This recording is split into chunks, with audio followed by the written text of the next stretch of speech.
평생을 바쳐 황제를 모셨고 누구보다 총애받는 여인이 되었습니다. 하지만 그녀가 세상을 떠난 뒤 남편인 강희제는 아들의 가슴에 비수를 꽂는 한마디를 남깁니다. 윤사는 결코 왕이 될 수 없다. 그는 신자고 출신의 천한 계집이 낳은 자식일 뿐이다. 그녀의 이름은 양비위씨. 노비들이 빨래를 하던 가장 낮은 곳 신자고에서 시작해 고귀한 황비의 자리까지 올랐던 여인입니다. 하지만 피눈물로 닦아낸 그녀의 신분 상승 노력은 끝내 천한 핏줄이라는 지울 수 없는 낙인이 되어 아들을 파멸로 이끌었습니다. 자신의 천한 출신이 가장 사랑하는 아들의 꿈을 짓밟아버린 잔인한 비극. 도대체 왜 그녀의 기적 같은 성공은 아들에게 치명적인 독이 되어야만 했을까요? 청나라는 말 위에서 천하를 얻은 만주족의 나라였습니다. 그들은 소수의 인원으로 거대한 중원을 다스리기 위해 팔기제라는 철저한 군사봉건 제도를 유지했습니다. 이 팔기 제도 안에는 포위라고 불리는 특수한 계급이 있었습니다. 만주어로 보이아하, 즉 집안의 사람이라는 뜻입니다. 말은 그럴듯해 보이지만 실상 그들은 황제와 왕공들에게 예속된 가문의 노비들입니다. 그들은 대대로 주인을 섬겨야 했고 자신의 의지대로 삶을 선택할 수 없었습니다. 하지만 양비위씨가 속한 곳은 그 포회 중에서도 가장 밑바닥, 지옥보다 더 깊은 심연이었습니다. 바로 신자고입니다. 신자고, 이 세 글자는 당시 궁녀들에게 공포 그 자체였습니다. 만주어로 양식을 먹는 자라는 뜻이지만 실제로는 죄를 지은 관리의 가족이나 전쟁 포로들이 수용되는 강제 노동 수용소나 다름없었습니다. 이곳에 사는 사람들은 누구일까요? 반역자의 아내, 횡령을 저지른 관리의 딸, 혹은 큰 실수를 저질러 쫓겨난 궁녀들입니다.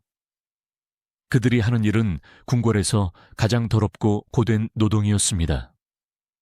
매일 아침 수천 개의 요강을 비우고 닦는 일, 마구간의 말똥을 치우는 일, 그리고 무엇보다 자금성 전체에서 쏟아져 나오는 산더미 같은 빨래를 도맡아 하는 일. 북경의 겨울은 혹독하기로 유명합니다. 영하 20도를 오르내리는 강추위 속에서 강물은 꽝꽝 얼어붙습니다. 하지만 신자고의 여인들은 그 얼음을 깨고 맨손을 그 차가운 물속에 집어넣어야 했습니다. 손등이 터지고 피가 배어나오고 동상으로 감각이 없어져도 빨래 방망이질을 멈출 수는 없었습니다. 그것이 신자고 여인들의 운명이었습니다. 위씨는 바로 이런 환경에서 나고 자랐습니다. 그녀의 아버지 위호는 내무부 관령이라는 직책을 가지고 있었지만 그들 가족은 여전히 죄인의 낙인이 찍힌 신자고 소속의 노비였습니다. 거만한 만주 귀족들의 눈에 위씨 같은 존재는 길게 굴러다니는 돌멩이나 다름없었습니다. 감히 고개를 들어 주인을 쳐다볼 수도 없었고 감히 비단 옷을 입을 꿈조차 꿀 수 없었습니다. 강희제 치세 초기, 자금성의 가장 구석진 곳, 빨래터. 그곳에 위씨라는 소녀가 있었습니다. 사료에는 그녀가 정확히 언제 태어났는지 기록조차 없습니다. 노비의 생년월일 따위는 황실 기록관들에게 중요하지 않았으니까요. 다만 우리는 그녀가 강희제보다 몇 살 어렸을 것이라 추정할 뿐입니다. 위씨의 소녀 시절은 금을 타거나 술을 놓는 우아함과는 거리가 멀었습니다. 그녀의 귓가에 들리는 것은 아름다운 시 낭송소리가 아니라 빨래터 안악들의 거친 욕설과 감독관의 고함 소리뿐이었습니다. 하지만 조물주의 장난은 참으로 짓궂습니다. 그토록 비천하고 누추한 곳에 세상 그 누구보다 고귀한 아름다움을 가진 아이를 떨어뜨려 놓았으니 말입니다. 전해지는 이야기에 따르면 위씨의 미모는 탈속, 즉 세속을 벗어난 아름다움이었다고 합니다. 진한 화장으로 치장하지 않아도 그녀의 피부는 백옥처럼 희었고 거친 노동으로 단련된 몸매는 오히려 건강하고 탄력 있었습니다. 무엇보다 그녀에게는 다른 궁녀들에게서 찾아볼 수 없는 묘한 분위기가 있었습니다. 그것은 깊은 슬픔을 간직한 호수 같은 눈빛, 그리고 어떤 모욕에도 흔들리지 않는 고요한 기품이었습니다. 신자고의 동료들은 수군거렸습니다. 저 아이는 이곳에 있을 아이가 아니다. 마치 진흙탕 속에 핀 연꽃 같다라고 말이죠. 하지만 야생의 꽃은 감탄을 자아내지만 노예의 아름다움은 종종 재앙을 불러오는 법입니다. 위 씨는 본능적으로 알았습니다. 자신의 아름다움이 축복이 아니라 저주가 될 수 있다는 것을. 그래서 그녀는 더욱 고개를 숙이고 더욱 허름한 옷을 입으며 자신을 감추려 애썼습니다. 하지만 낭중지추라 했던가요? 주머니 속의 송곳은 결국 뚫고 나오는 법. 그녀의 빛나는 자태는 잿빛 수용소 안에서도 숨길 수 없었습니다. 강희 18년에 어느 따스한 봄날이었습니다. 운명의 수레바퀴는 예고 없이 돌아가기 시작했습니다. 그날 강희재는 경무에 시달린 머리를 식히기 위해 평소 잘 가지 않던 궁궐의 외곽 지역을 산책하고 있었습니다. 그리고 그는 보았습니다. 화려한 연회장도 향기로운 침전도 아니었습니다. 빨래터 근처의 좁은 길목, 바람에 날리는 호티불 사이로 묵묵히 빨래를 널고 있는 한 여인을 말입니다. 봄바람이 그녀의 칠흑 같은 머리카락을 흩날렸고 얇은 옷자락 사이로 드러난 가녀린 실루엣은 황제의 발걸음을 멈추게 만들었습니다. 황제는 수많은 미녀들에게 둘러싸여 살아온 남자입니다. 하지만 그 여인들은 모두 가문의 영광을 위해, 권력을 위해 완벽하게 꾸며진 인형들이었습니다. 그러나 눈앞의 저 여인은 달랐습니다. 땀 냄새와 비누 냄새가 섞인 살아있는 생명력, 꾸밈없는 순수함. 강희재에게 그 모습은 충격이었습니다. 그는 옆에 있던 태감에게 물었습니다. 저 아이는 누구인가? 태감의 대답은 황제를 당황하게 했을 것입니다. 폐하, 저 아이는 신자고의 노비, 관령위호의 딸 위씨옵니다. 신자고. 황제는 미간을 찌푸렸을지도 모릅니다. 황실의 법도상, 신자고 출신의 비천한 여인은 절대 황제의 침소에 들 수 없었습니다. 그들의 피는 더럽혀진 피로 간주되었기 때문입니다. 하지만 젊은 강희재는 정복자였습니다. 천하를 정복한 그에게 낡은 관습 하나쯤 깨뜨리는 것이 대수였을까요? 아니면 그 순간 느꼈던 설명할 수 없는 끌림이 이성을 마비시켰던 것일까요? 그날 밤 한 채의 작은 가마가 은밀하게 신자고를 빠져나와 황제의 침전인 건청궁으로 향했습니다. 그날 밤의 일은 상세히 기록되지 않았습니다. 하지만 우리는 짐작할 수 있습니다. 위씨가 느꼈을 공포를요. 노비가 황제를 모신다는 것은 목숨을 건 도박과도 같았습니다. 실수 하나면 자신뿐 아니라 가족 전체가 몰살당할 수도 있는 상황. 하지만 위씨는 영리하고 지혜로운 여인이었습니다. 그녀는 교태를 부리거나 욕심을 내비치지 않았습니다. 그저 지극히 겸손하게 그리고 헌신적으로 황제를 모셨습니다. 강희재는 그녀에게서 잃어버렸던 평안함을 느꼈습니다. 권력을 탐하는 후궁들의 눈빛이 아닌 그저 한 남자를 경외하고 보살피려는 여인의 따뜻한 눈빛. 강희재는 그녀의 거친 손을 잡아주었습니다. 빨래로 인해 트고 갈라진 그 손을 어루만지며 황제는 연민과 사랑을 동시에 느꼈습니다. 놀랍게도 이것은 하룻밤의 불장난으로 끝나지 않았습니다. 강희재는 위씨를 계속해서 찾았습니다. 그리고 강희 20년, 기적이자 비극의 씨앗이 잉태되었습니다. 위씨가 회임을 한 것입니다. 자금성이 발칵 뒤집혔습니다. 천한 신자고 출신이 감히 용종을 잉태하다니. 명문가 출신의 비빈들은 경악했고 분노했습니다. 해비, 의비, 덕비. 쟁쟁한 가문의 여인들은 위씨를 벌레 보듯 경멸했습니다. 어떻게 감히 빨래 하던 종년이 우리와 같은 반열에 설 수 있단 말인가. 하지만 위씨는 묵묵히 견뎠습니다. 쏟아지는 비난과 멸시 속에서도 그녀는 뱃속의 아이만을 생각하며 입술을 깨물었습니다. 그리고 1681년 음력 2월 초열을 건강한 사내 아이가 태어났습니다. 그가 바로 훗날 청나라 조정을 뒤흔들게 될 팔황자 윤사입니다. 그러나 기쁨도 잠시, 엄격한 궁중법도는 그녀에게 잔인한 현실을 들이밀었습니다. 신분이 미천한 빈첩은 황자를 직접 양육할 수 없다. 이것이 대청의 법이었습니다. 위씨는 품께조차 제대로 받지 못한 낮은 신분이었기에 자신이 낳은 아들을 품에 안아볼 자격조차 박탈당했습니다. 갓 태어난 핏덩이 윤사는 곧장 해비나랍시에 처소로 보내졌습니다.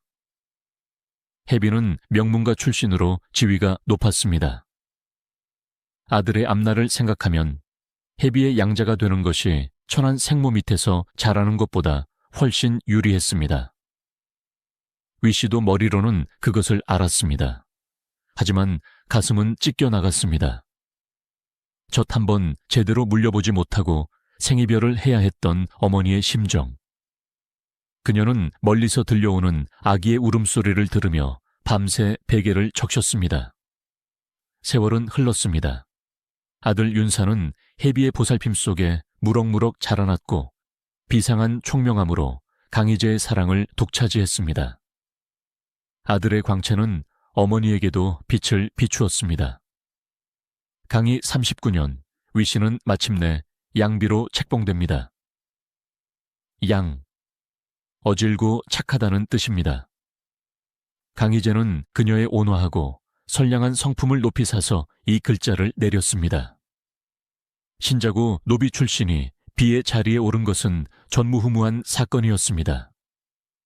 그녀는 인간 승리의 주인공이 되었고 모든 궁녀들의 우상이 되었습니다. 겉으로 보기에 그녀는 모든 것을 가진 듯 했습니다. 황제의 총애, 잘생기고 똑똑한 아들, 그리고 높은 지위. 하지만 그녀의 눈동자 깊은 곳에는 여전히 불안한 그림자가 드리워져 있었습니다. 그녀는 알았습니다. 자신이 너무 높이 올라왔다는 것을. 그리고 자신의 천한 출신이 언젠가 아들의 발목을 잡는 족쇄가 될 것이라는 사실을 뼈저리게 느끼고 있었습니다. 궁궐의 바람이 바뀔 때마다 그녀는 본능적으로 몸을 움츠렸습니다.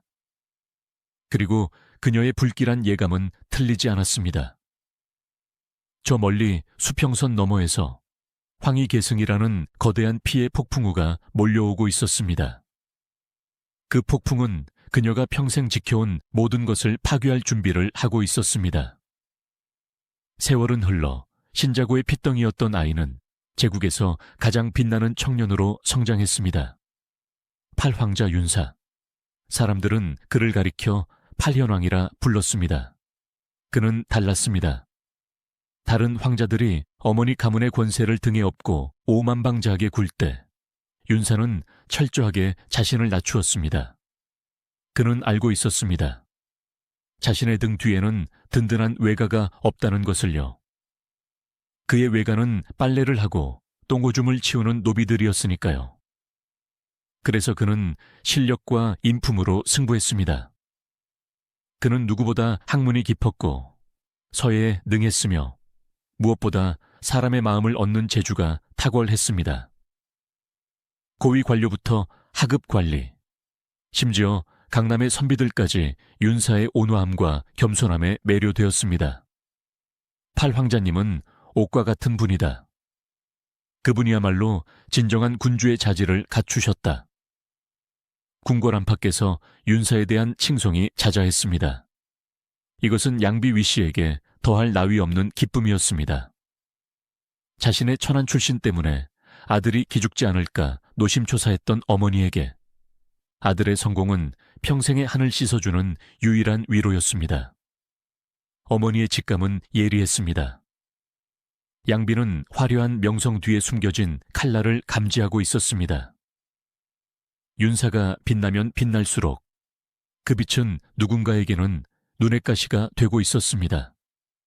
바로 당시의 황태자 윤인과 그리고 어쩌면 아버지인 강희제 자신에게도 말입니다. 당시 대청제국의 후계자는 두 황자 윤잉이었습니다. 그는 강희제가 가장 사랑했던 첫 번째 황후가 낳은 적장자였고 태어나자마자 황태자로 책봉된 금수저 중에 금수저였습니다. 강희제는 그를 끔찍이 아껴 직접 그를 가르치고 정사를 돌보게 했습니다.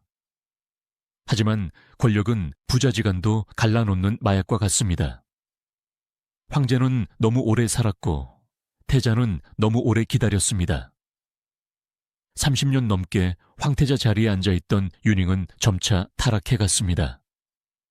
그는 포악해졌고 뇌물을 받았으며 심지어 아버지 강희제의 권위에 도전하는 행동까지 서슴지 않았습니다. 강희제의 실망감은 분노로 바뀌어가고 있었습니다. 황제는 새로운 대안을 찾기 시작했습니다. 그리고 그의 눈에 들어온 것은 조정 대신들의 압도적인 지지를 받고 있는 팔황자 윤사였습니다. 강희제는 윤사를 총애했습니다. 그에게 중요한 임무를 맡기고 17세의 어린 나이에 페륵이라는 자귀를 내리기도 했습니다. 양비위 씨 역시 이 시기에는 황제의 사랑을 받으며 평온한 나날을 보냈습니다. 하지만 사랑과 의심은 종이 한 장 차이입니다. 강희제는 절대 군주였습니다. 자신의 권력을 위협하는 존재는 설사 아들이라 해도 용납할 수 없었습니다. 윤사의 세력이 너무 커지자 강희제는 마음속으로 경계심을 품기 시작했습니다. 저 아이는 너무 완벽하다. 너무 많은 사람이 따른다. 내 자리를 노리는 것은 아닐까. 양비위 씨의 비극은 바로 여기서 잉태되고 있었습니다. 아들이 무능했다면 그녀는 평범한 태비로 늙어 죽었을 것입니다. 하지만 아들이 너무나 뛰어났기에 그녀의 천한 출신은 황제가 아들을 공격하기 위해 꺼내들 수 있는 가장 치명적인 무기가 되어버렸습니다. 강희 47년 9월, 운명의 날이 밝았습니다. 강희제는 황자들을 이끌고 몽골 초원으로 사냥을 나갔습니다. 물론 양비는 궁에 남았지만 그녀의 아들 윤사는 아버지를 수행했습니다. 이 사냥터에서 대청 역사상 가장 충격적인 사건이 벌어집니다. 타락할 대로 타락한 황태자 윤잉이 밤중에 황제의 천막을 몰래 엿보다가 발각된 것입니다. 이것은 명백한 역모의 징후였습니다. 아버지를 죽이고 황위를 찬탈하려 한다는 의심을 사기에 충분했습니다. 윤잉은 짐승만도 못하다. 부모를 공경할 줄 모르고 형제를 학대하며 이제는 짐의 목숨까지 노리는구나. 오늘부로 윤잉을 황태자 자리에서 폐위하노라. 그를 함거에 가두고 즉시 압송하라. 하늘이 무너지는 소리였습니다. 33년간 유지되었던 국본이 하루아침에 폐위되었습니다. 황태자가 사라진 자리, 권력의 공백이 생겼습니다. 모든 사람의 시선이 자연스럽게 한 사람에게 쏠렸습니다. 바로 팔현왕 윤사였습니다. 적장자가 없다면 가장 현명하고 덕망 높은 황자가 뒤를 이어야 하지 않겠는가. 이것이 조정의 여론이었습니다. 하지만 일황자 윤제가 치명적인 실수를 저지르며 사태는 걷잡을 수 없는 방향으로 흘러갑니다. 어리석은 일황자 윤제는 자신이 황태자가 될 수 없음을 알고 평소 사이가 좋았던 팔황자 윤사를 밀어주기로 결심합니다. 그는 강희제에게 다가가 이렇게 말합니다. 아바마마, 관상쟁이 장명덕이 말하길 팔동생 윤사의 관상이 워낙 고귀하여 훗날 반드시 천하를 다스릴 운명이라 하더이다. 또한 민심이 모두 팔동생에게 쏠려 있으니 그를 후계자로 삼으심이 마땅할 줄 아로요. 이 말은 강희제의 영린을 정통으로 건드렸습니다. 황제가 아직 시퍼렇게 살아있는데 다음 황제가 될 운명이라니. 게다가 민심이 나보다 내 아들을 더 따른다니. 강희제의 머릿속에서 의심의 불꽃이 폭발했습니다. 그는 윤사가 일왕자와 결탁하여 황태자 윤익을 몰아내고 자신의 자리를 노리고 있다고 확신하게 되었습니다. 아들에 대한 사랑은 순식간에 증오로 돌변했습니다. 강희제는 소리쳤습니다. 무엇이라 윤사가 천하를 다스릴 운명이라고 내 놈들이 짜고 역모를 꾸미는 것이냐. 황제의 분노는 엉뚱하게도 윤사의 출신 성분으로 향했습니다. 왜 그랬을까요? 윤사의 능력이나 인품으로는 흠잡을 데가 없었기 때문입니다.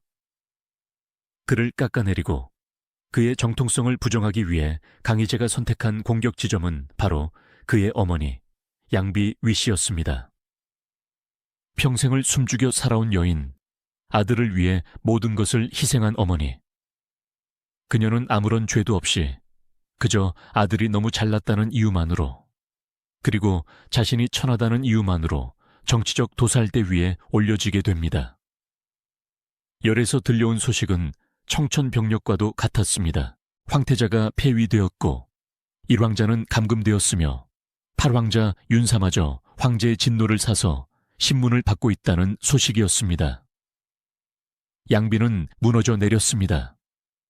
자신이 그토록 두려워했던 일이 현실이 되었습니다. 그녀는 직감했습니다. 황제가 아들을 공격할 때 반드시 자신을 걸고 넘어질 것이라는 것을. 신자고의 노비가 낳은 자식. 이 꼬리표는 이제 단순한 험담이 아니라 아들의 목숨을 위협하는 칼날이 되어 돌아왔습니다. 양비는 아들의 처소 쪽을 바라보며 하염없이 눈물을 흘렸습니다.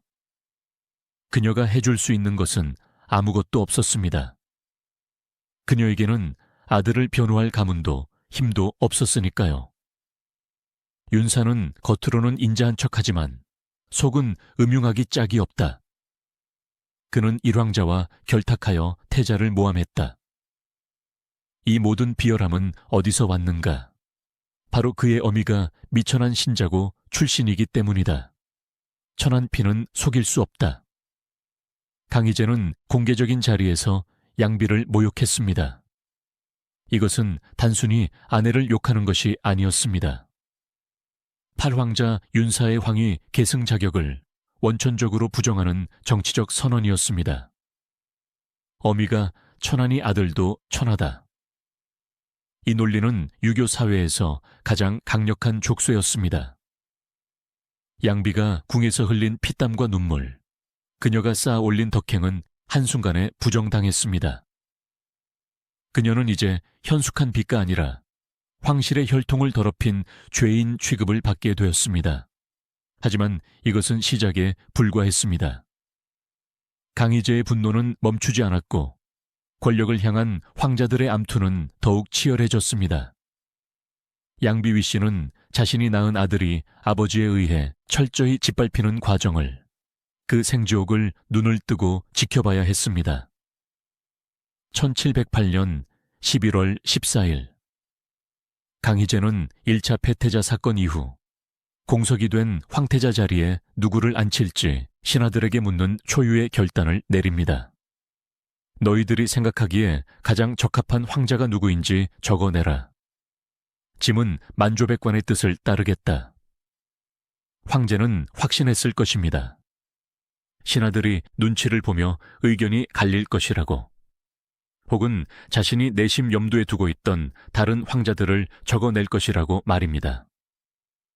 이것은 일종의 여론조사이자 충성심 테스트였습니다. 하지만 결과는 강희제의 예상을 완전히, 그리고 처참하게 빗나갔습니다. 놀랍게도 만조백관의 90% 이상이 단 한 사람의 이름을 적어냈습니다. 팔황자 윤사. 왕공 귀족부터 한족 출신 관리들까지 입을 모아 윤사를 차기 황제로 추천했습니다. 윤사의 온화함과 탁월한 능력, 그리고 겸손함이 이미 조정 전체를 장악하고 있었던 것입니다. 조정 대신들은 이것이 황제를 기쁘게 할 것이라 착각했습니다. 폐하께서 사랑하시는 현명한 팔황자님을 우리도 지지합니다 라는 뜻이었으니까요. 하지만 그들이 간과한 것이 있었습니다. 황제는 아버지이기 이전에 권력자라는 사실을 말입니다. 이것은 추천이 아니다. 이것은 모반이다. 나를 허수아비로 만들 작정인가? 내 아들이 나보다 인기가 많다니. 윤사가 이미 조정을 장악했구나. 내가 죽기도 전에 나를 뒷방 늙은이로 몰아내려 하는구나. 압도적인 지지는 축복이 아니라 사형 선고가 되었습니다. 강희제에게 윤사는 더 이상 사랑스러운 아들이 아니었습니다. 자신의 왕좌를 위협하는 가장 강력한 정적이었습니다. 황제는 공포를 느꼈습니다. 그리고 공포에 질린 권력자는 잔인해지는 법입니다. 강희제는 자신이 했던 약속을 헌신짝처럼 내팽개칩니다. 그리고 다시 한번 가장 비열하고 치졸한 방법으로 아들을 공격합니다. 바로 윤사의 어머니를 다시 끄집어낸 것입니다. 이 추천은 무효다. 너희가 서로 결탁하여 사당을 지은 것이 분명하다. 윤사는 황태자가 될 자격이 없다. 왜냐하면 그는 미천한 신자고 노비의 소생이기 때문이다. 천한 피를 가진 자가 어찌 대청의 사직을 잇는단 말인가. 또다시 그 말이었습니다. 강희제는 논리적인 이유로 아들을 거부한 것이 아닙니다. 아들의 능력이 부족해서도 덕망이 없어서도 아닙니다. 오직 하나, 어머니가 천하다는 이유였습니다. 양비위 씨에게 이 말은 육체를 난도질하는 형벌보다 더 끔찍했습니다. 그녀는 자신의 존재 자체가 아들에게 원죄가 되었음을 확인 사살당한 것입니다. 이때부터 양비는 일종의 강박증을 보이기 시작했다고 전해집니다. 그녀는 하루에도 수십 번씩 손을 씻었습니다. 거친 솔로 피부가 벗겨질 때까지 문지르고 또 문질렀습니다. 마치 자신의 몸에 흐르는 천한 피를 씻어내려는 듯이 말입니다. 내 죄다. 내가 죄인이다. 차라리 내가 그때 승은을 입지 말았어야 했다. 차라리 내가 윤사를 낳지 말았어야 했다. 내 아들이 저토록 훌륭한데 이 어미의 더러운 피 때문에 날개를 펴지 못하는구나. 폐하, 어찌하여 저를 사랑하셨습니까? 어찌하여 저를 안으셨습니까? 그때의 사랑은 거짓이었습니까? 양비의 병세는 마음에서부터 시작되어 몸으로 퍼져나갔습니다. 그녀는 시름시름 앓기 시작했습니다. 하지만 그녀는 의원을 부르는 것조차 거부했습니다. 자신이 아프다는 사실이 알려지면 또다시 아들에게 누가 될까 두려웠기 때문입니다. 그녀는 고통을 혼자 삼키며 서서히 말라 죽어가고 있었습니다. 1709년 강희제는 도저히 이해할 수 없는 결정을 내립니다. 폐위시켰던 미치광이 윤익을 다시 황태자로 복위시킨 것입니다. 이유는 단 하나였습니다. 팔황자 윤사가 황제가 되는 것을 막기 위해서였습니다. 강희제는 훌륭한 아들이 황제가 되는 것보다 미친 아들을 방패막이로 세워 자신의 권력을 지키는 쪽을 택했습니다. 이 결정으로 윤사의 지지 세력은 큰 타격을 입었습니다. 하지만 윤사는 포기하지 않았습니다. 그는 묵묵히 때를 기다렸습니다. 그러나 아들의 끈기는 어머니 양비에게는 피를 말리는 고문이었습니다. 공식적인 기록에는 없지만 야세는 이 시기 모자의 가슴 아픈 만남을 전하고 있습니다. 온갖 핍박 속에서도 꿋꿋했던 윤사였지만 앙상하게 말라버린 어머니 앞에서는 무너질 수밖에 없었습니다. 어머니, 소자가 불효했습니다. 소자가 못나서 어머니께 이런 수모를 겪게 했습니다. 조금만 기다리십시오. 제가 반드시 대업을 이루어 어머니를 황태우의 자리에 올리고 누구도 어머니를 천하다 손가락질 못하게 만들겠습니다. 윤사야, 내 아들아, 제발 그만두거라. 황위가 무엇이냐? 권력이 무엇이냐? 아비가 자식을 죽이고 형제가 형제를 죽이는 그 자리가 그리도 좋으냐? 어미는 황태우가 되고 싶은 마음이 추호도 없다. 나는 그저 네가 평범한 필부로 살더라도 내 눈앞에서 살아 숨 쉬는 것을 보고 싶을 뿐이다. 폐하는 무서운 분이다. 그분은 너를 용서하지 않을 것이다. 제발 엎드려라. 죽은 듯이 살아라. 그래야 네가 산다. 이미 늦었습니다, 어머니. 저는 호랑이 등에 탔습니다. 지금 내리면 호랑이에게 물려 죽습니다. 저는 끝까지 가야 합니다. 저를 위해서가 아니라 저를 믿고 따른 수많은 사람을 위해서라도 물러설 수 없습니다.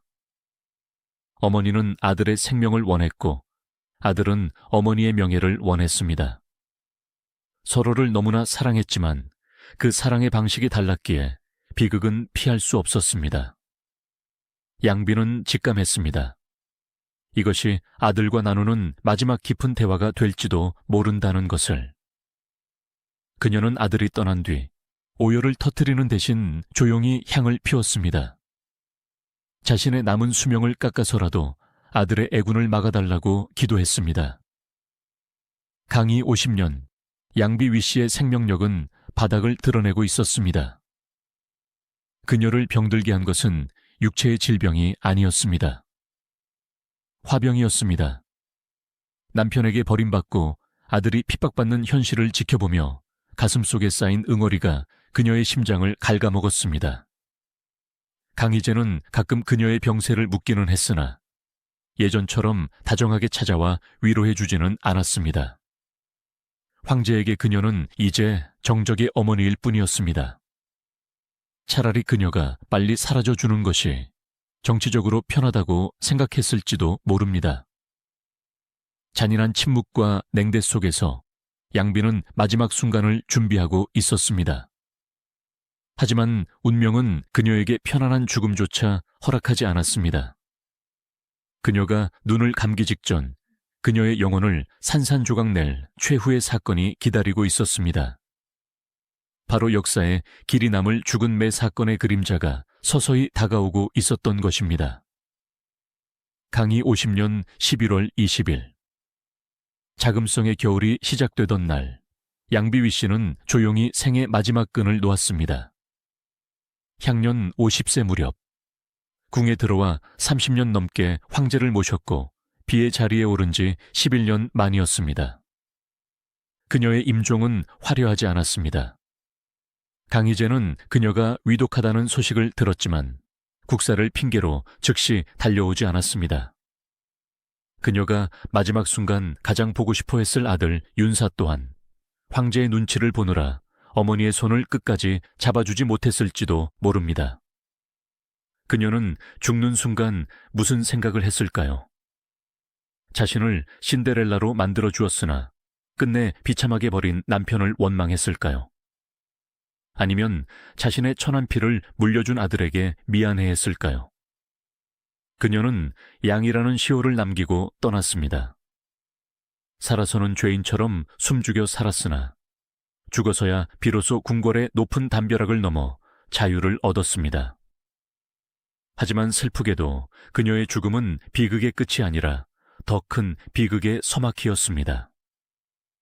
육체는 사라졌지만 그녀가 남긴 출신 성분이라는 꼬리표는 망령이 되어 살아남은 아들의 목을 더욱 세게 조여오기 시작합니다. 강희재는 양비의 장례를 직접 주관했습니다. 겉으로 보기에 예의는 갖추었습니다. 황제가 직접 빈소에 들러 제사를 지냈고 이는 후궁에게 있어 큰 영광이었습니다. 하지만 역사가들은 이 장면에서 강희재의 이중성을 봅니다. 그는 죽은 아내를 위해 눈물을 흘렸을지 모르지만 그 눈물이 마르기도 전에 아들 윤사를 더욱 혹독하게 대했습니다. 어머니를 잃은 슬픔에 잠긴 윤색에 위로는커녕 정치적 견제를 늦추지 않았습니다. 강희재에게 양비는 과거의 사랑이었지만 윤사는 현재의 위협이었기 때문입니다. 양비가 죽고 3년이 지난 1714년, 청나라 황실 역사상 가장 기괴하고 충격적인 사건이 발생합니다. 일명 사웅 사건, 즉 죽은 매 사건입니다. 강희재는 열하로 사냥을 떠났고 팔황자 윤사는 어머니 양비의 기일을 챙기기 위해 그리고 자신의 병환을 이유로 동행하지 않았습니다. 대신 윤사는 아버지가 계신 곳으로 선물을 보냈습니다. 그 선물은 바로 해동청 2마리였습니다. 해동청은 만주족에게 신성시대는 사냥매로 용맹함과 기상을 상징합니다. 윤사는 늙은 아버지의 건강과 장수를 기원하며 이 가장 귀한 매를 선물로 보낸 것입니다. 이것은 최고의 효도였습니다. 그러나 태감이 세 장의 덮개를 걷어낸 순간 텐트 안은 얼어붙었습니다. 모두가 경악했습니다. 강희재의 얼굴이 흙빛으로 변했습니다. 세 장 안에 들어있는 것은 하늘을 비상해야 할 용맹한 매가 아니었습니다. 털이 다 빠지고 눈이 풀려 거의 죽어가는, 다 죽게 된 늙은 매 2마리가 힘없이 쓰러져 있었던 것입니다. 이것은 저주다. 윤사 이놈이 내가 늙어 죽기만을 바라는구나. 이 다 죽어가는 매처럼 나도 빨리 죽으라는 뜻이 아니냐. 천하의 불효막심한 놈, 짐승만도 못한 놈. 사실 이 사건은 미스터리입니다. 그토록 용의주도하고 현명한 팔황자 윤사가 정말로 아버지에게 죽어가는 매를 보냈을까요? 운송 도중에 매가 병들었을 수도 있고 혹은 윤사를 모함하려는 다른 황자들의 조작일 수도 있습니다. 하지만 강희재에게 진실은 중요하지 않았습니다. 그에게 필요한 것은 윤사를 완전히 제거할 명분이었습니다. 황제는 이 사건을 계기로 윤사와의 부자관계를 사실상 끊어버립니다. 그리고 강희재는 하지 말아야 할 말을, 넘지 말아야 할 선을 넘고 맙니다. 이미 무덤 속에 누워있는 양비를 다시 꺼내어 난도질하기 시작한 것입니다. 윤사는 본래 망망하고 하천한 놈이다. 어릴 때부터 음흉하여 제 어미의 천한 습성을 그대로 물려받았다. 이놈은 신자고의 천한 계집이 낳은 자식이 아니냐. 어찌 감히 내게 저주를 퍼부은단 말이냐.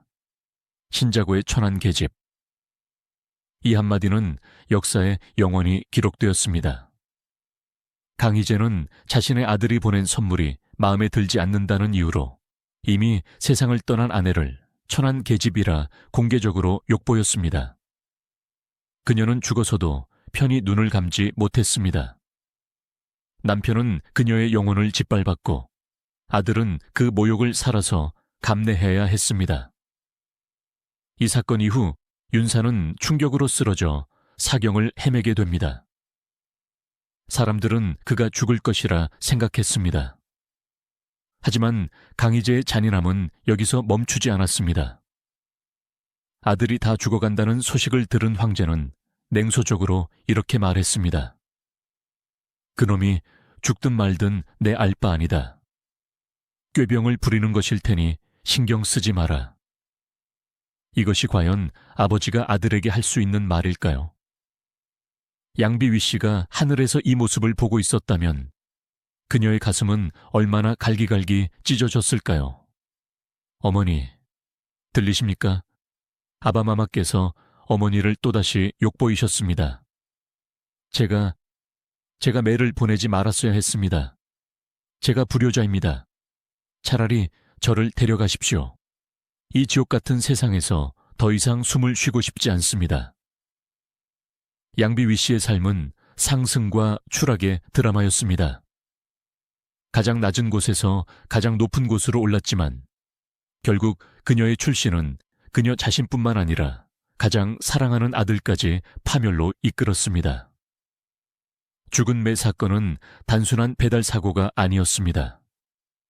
그것은 청나라 황실의 비정한 권력투쟁이 빚어낸 참극이자 양비위 씨의 비극적인 운명에 찍힌 마지막 낙인이었습니다. 그녀는 죽어서도 아들의 방패가 되어주지 못했습니다. 오히려 그녀의 이름은 아들을 찌르는 창이 되었습니다. 이제 양비는 역사 속으로 사라졌지만 그녀가 남긴 아들 윤사는 홀로 남아 더욱 잔혹한 운명과 마주해야 합니다.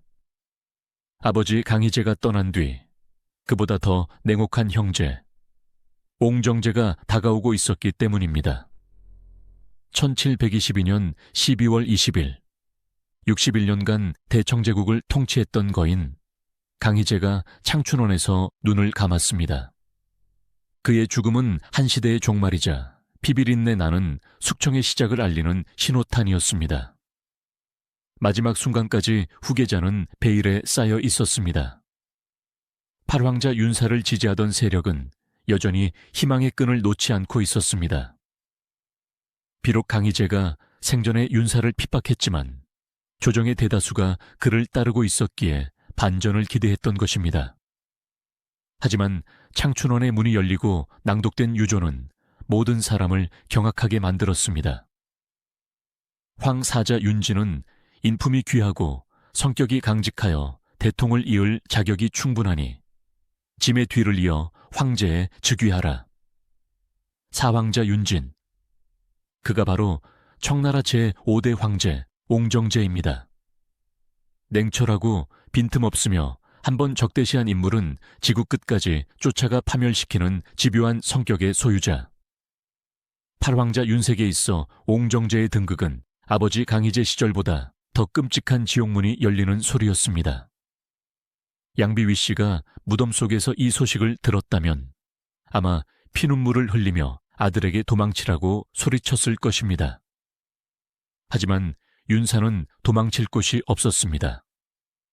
자금성은 이제 옹정제의 사냥터가 되었고 윤사는 도간에 든 쥐가 되었습니다.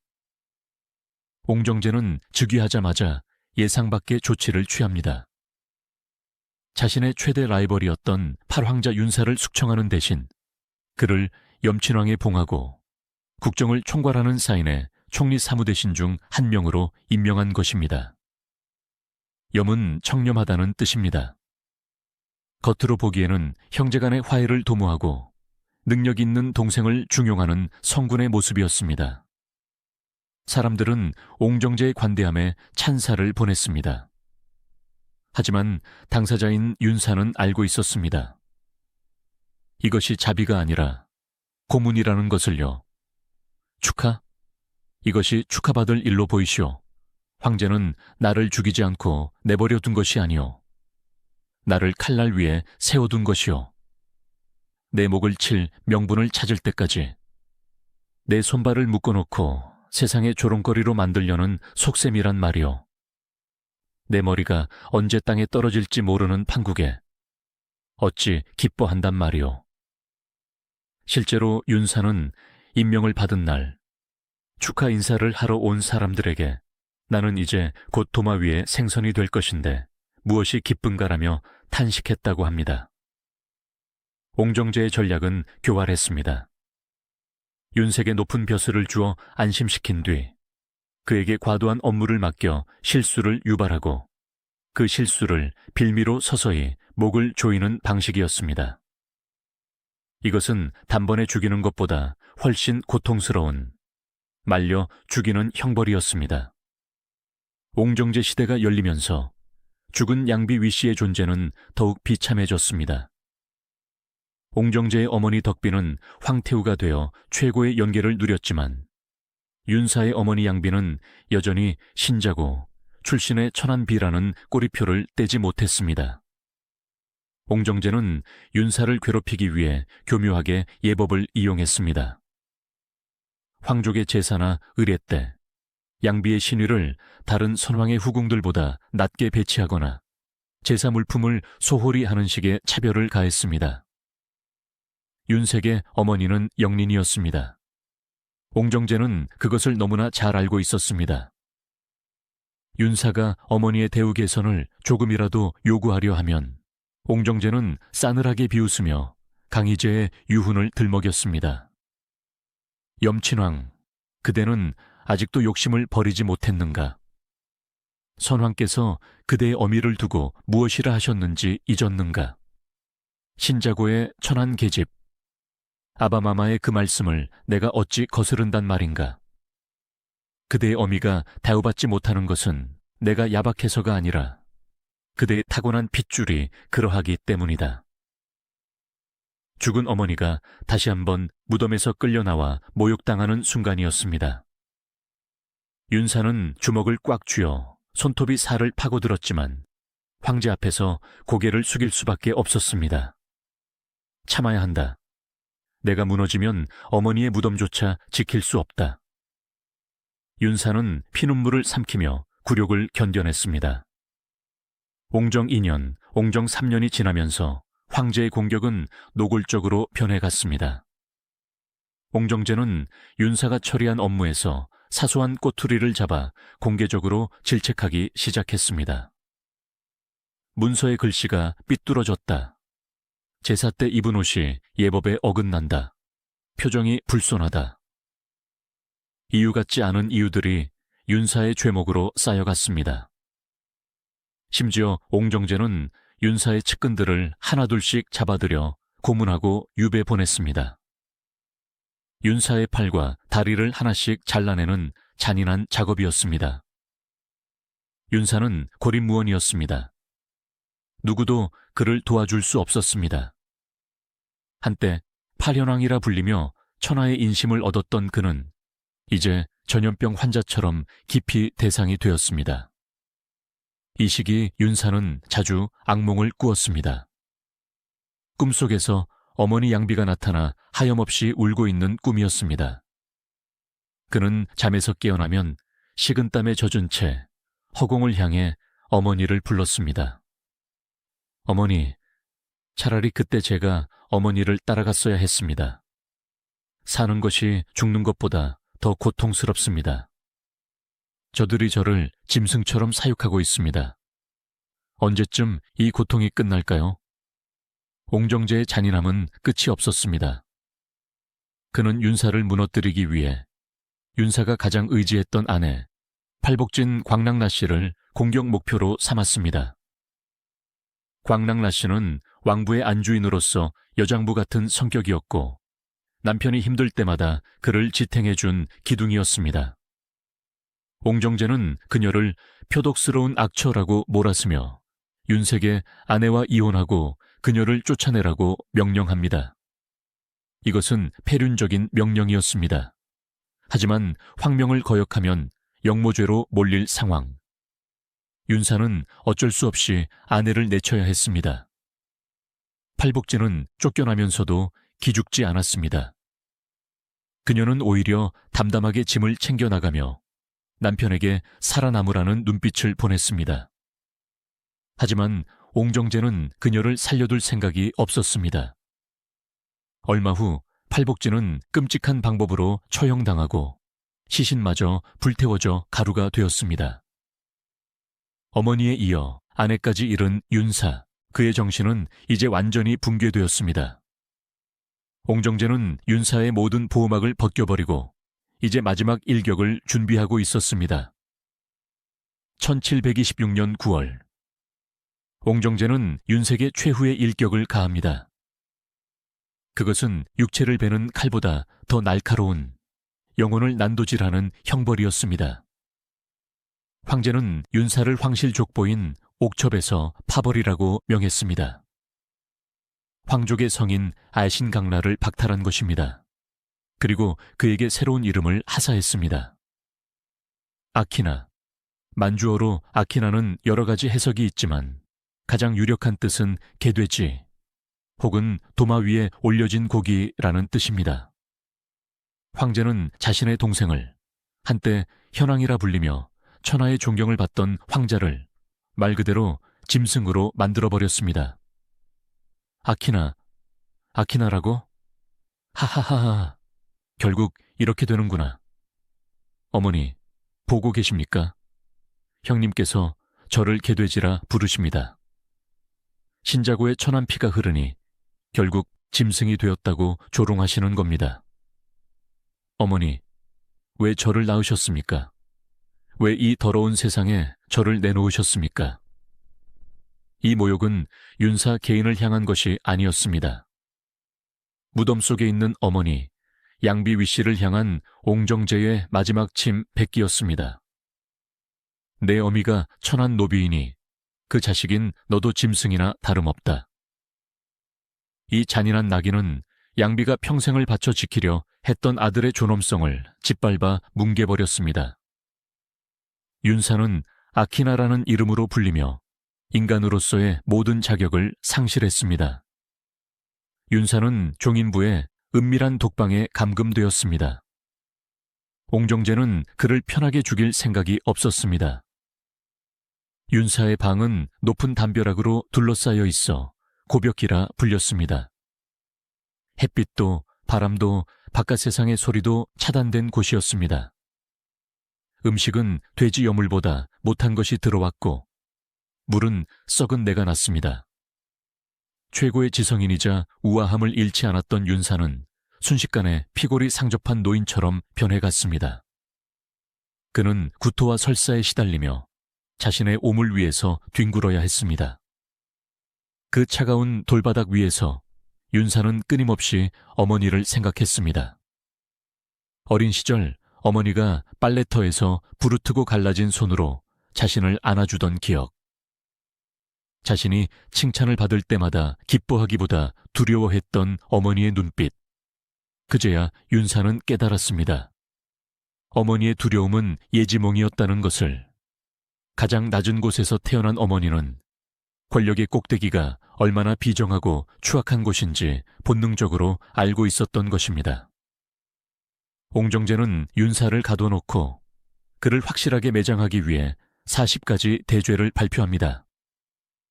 이 죄목들을 뜯어보면 기가 막힐 노릇입니다. 아버지 강희제를 저주했다. 교활하게 인심을 샀다. 아내의 말을 듣고 조정을 능멸했다. 심지어 어머니 양비의 장례를 소홀히 했다는 억지 주장까지 포함되어 있었습니다. 옹정제는 윤사를 페류나로 만들기 위해 사실을 교묘하게 비틀었습니다. 윤사가 평생 어머니를 위해 흘린 눈물과 효심조차 옹정제의 붓끝에서는 불효로 둔갑했습니다. 역사는 승자의 기록이라지만 이것은 너무나도 잔인한 왜곡이었습니다. 9월 8일 윤사는 구토 증세를 보이며 쓰러졌습니다. 옹정제는 그가 아프다는 보고를 받고도 의원을 보내지 않았습니다. 오히려 천벌을 받아 죽는 것이라며 방치했습니다. 죽음이 가까워지자 윤사의 고통은 사라지고 평온이 찾아왔습니다. 그는 환영을 보았습니다. 더 이상 늙고 병든 어머니가 아니었습니다. 신자고의 누추한 옷도 비에 무거운 관복도 입지 않은 자유롭고 아름다운 여인. 그 여인이 그에게 말했습니다. 아가, 이제 그만 짐을 내려놓으렴. 너는 충분히 싸웠다. 이제 집에 가자. 윤사는 허공을 향해 손을 뻗었습니다. 평생 그를 옥죄해왔던 출신 성분의 족쇄가 풀리는 순간이었습니다. 옹정 4년 9월 10일 팔왕자 윤사, 아니 아키나로 강등된 죄인은 45세의 나이로 세상을 떠났습니다. 사인은 복통과 구토로 기록되어 있지만 많은 역사학자들은 그가 독살당했거나 굶주림과 병마 속에 방치되어 서서히 죽임당했다고 믿습니다. 그의 시신은 황족의 예우를 받지 못했습니다. 죄인의 신분으로 거적에 쌓여 어딘가에 대충 묻혔습니다. 제사를 지내줄 사람도 울어줄 가족도 없었습니다. 아내는 이미 불타 죽었고 아들은 유배를 떠났기 때문입니다. 천하를 호령할 제목이었던 황자는 그렇게 먼지처럼 사라졌습니다. 어머니 양비가 그토록 걱정했던 비극적인 결말이 현실이 된 것입니다. 윤사가 죽고 50년이 넘는 세월이 흘렀습니다. 옹정제의 아들인 걸륭제는 만년에 이르러서야 비로소 과거에 잔혹했던 사건을 되돌아봅니다.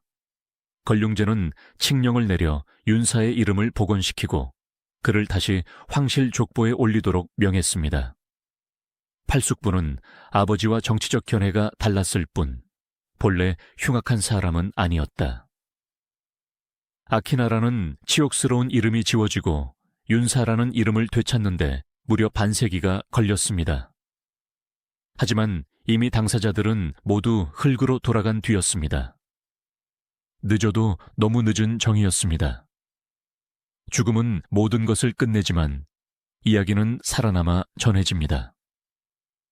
가장 낮은 곳에서 시작해 가장 높은 곳을 꿈꾸었던 양비위 씨, 그리고 그녀의 꿈이자 아픔이었던 아들 윤사. 이 모자의 이야기는 단순히 권력투쟁의 패배 기록이 아닙니다. 그것은 신분이라는 보이지 않는 감옥에 갇혀 끝내 날아오르지 못한 두 영혼의 슬픈 날갯짓이었습니다.